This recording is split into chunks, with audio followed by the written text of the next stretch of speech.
Assalamualaikum warahmatullahi wabarakatuh. Allahumma sholli ala Sayyidina Muhammad wa ala ali Sayyidina Muhammad. Umi berdoa semoga anak-anak Umi semua tetap dalam lindungan Allah Subhanahu wa taala dan tetap sehat menjalani hari-hari ya setiap harinya serta semangat dalam belajar. Nah, hari ini kita belajar bahasa Indonesia.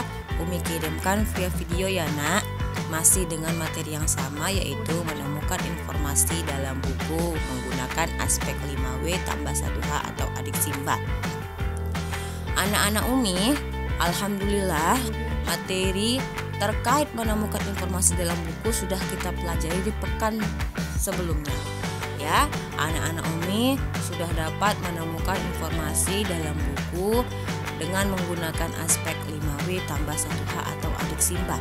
Sekarang kita akan ulas kembali. Sebelum kamu menyelesaikan worksheet kamu, Umi akan menjelaskan bagaimana cara menyelesaikannya. Nah, ada aspek 5W tambah 1H atau adik Simba yang kita singkat dengan apa, dimana, kapan, siapa, mengapa, dan bagaimana. Nah, kata tanya itu nak yang kita singkat dengan adik Simba ada unsur ataupun kapan digunakan ya, penggunaannya kapan seperti itu. Jangan lupakan ya nak. Ini Umi akan ulang kembali kapan digunakan adik Simba ini. Nah, yang pertama, what atau apa itu ditanyakan apabila kamu ingin menanyakan keadaan atau kejadian atau peristiwa ya. Nah, ini terkait dengan fakta-fakta mengenai kejadian yang sedang berlangsung ya. Ingat ya nak, kapan digunakan apa, kapan digunakan di mana. Nah, kalau di mana berarti penggunaannya untuk menanyakan tempat atau lokasi kejadian. Ingat ya nak, di mana kamu tinggal, di mana terjadinya keadaan longsor gitu kan. Jadi menanyakan lokasi atau tempat. Nah, kalau lokasi atau tempat, anak-anak ini harus menjawab atau harus menemukan informasinya sedetail mungkin, alamatnya, semuanya gitu. Nah, kalaupun tempat di sekolah mana dia, misalnya di sekolah, harus tahu identitasnya atau lokasinya ya, sedetail mungkin untuk menjawab pertanyaan ataupun menemukan informasi. Nah, yang ketiga kapan.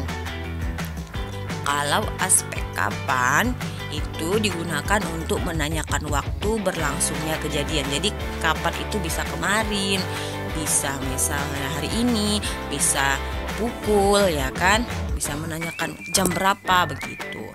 Nah, kalau siapa menanyakan pelaku, Umi jelaskan bahwa pelaku itu ada pelaku utama dan ada pelaku tambahan. Nah, dalam menemukan informasi kamu jangan terpaku pada pelaku utama saja, tapi ada yang namanya pelaku tambahan ya. Dia menunjang si pelaku utama tadi. Ya nak ya, menunjang ceritanya, menunjang informasinya seperti itu. Nah, kalau mengapa berarti itu aspek digunakan untuk menanyakan alasan atau sebab akibat ya. Jadi kalau Umi bilang mengapa kamu tidak hadir hari ini, alasannya apa?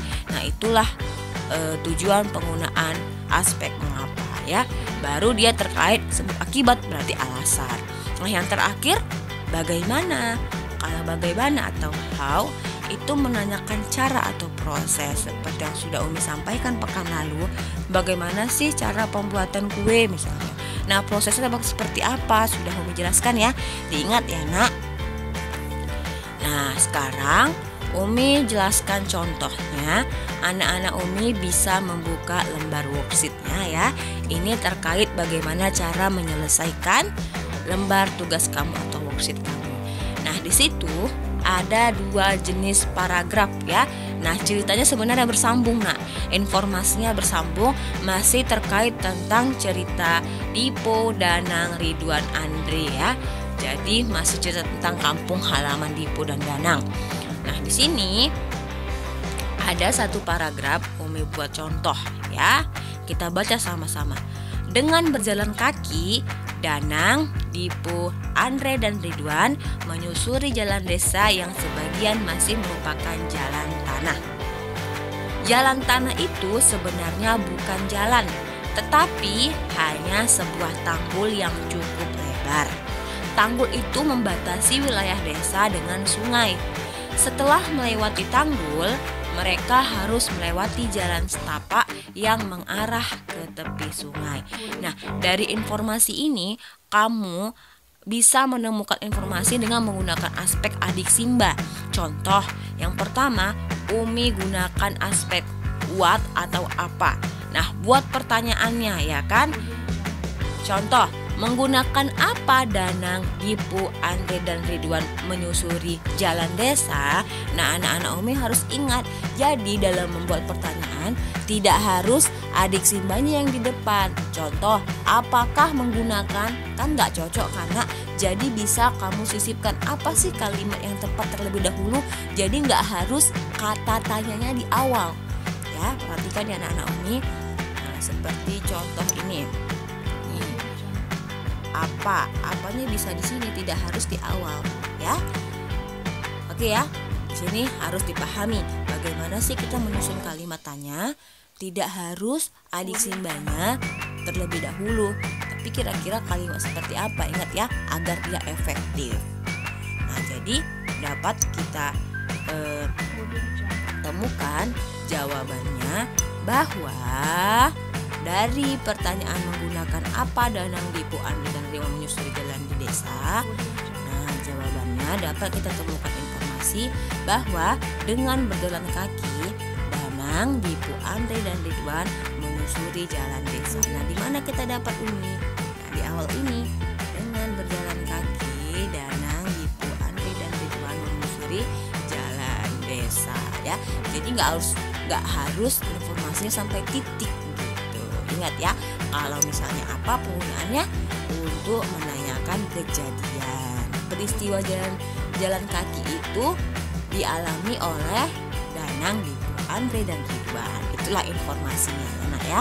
Gunakan kalimat tanya yang tepat. Nah, selanjutnya kalau yang kedua Umi buat why atau mengapa. Contoh, Umi buat pertanyaannya.